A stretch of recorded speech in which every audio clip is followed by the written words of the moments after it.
सुट्ट्यांमध्ये मस्त चाट खायची इच्छा होतेच, तर चाटून खावे असे पुण्यातले 5 बेस्ट चाटचे स्पॉट सांगणार आहे एका मिनिटात.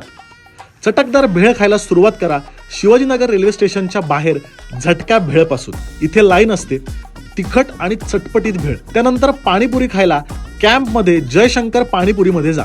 पाणीपुरी, रगडापुरी सगळंच उत्तम. इथे दाल पकवान आणि दिल्ली चाट सुद्धा छान मिळतं. आणि इथून जवळच पाणीपुरीचा 115 वर्ष जुना स्पॉट आहे, कमल नारायण पाणीपुरी.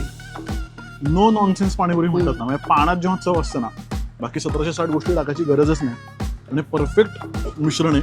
मग मटकी भेळ खायची असेल तर जा राजेश भेळमध्ये. हे 94 वर्ष जुनं दुकान आहे. चुरमुरे, फरसाणाची भेळ आणि त्यात मटकी. अतिशय साधी, नो नॉनसेन्स, तरी पण वेगळीच छान चव. शेवटचा स्पॉट असा आहे की तो तुम्ही एक्सपेक्ट पण केला नसेल. तो स्पॉट सांगणार आहे, पण त्याआधी अर्थात फॉलो करा राव.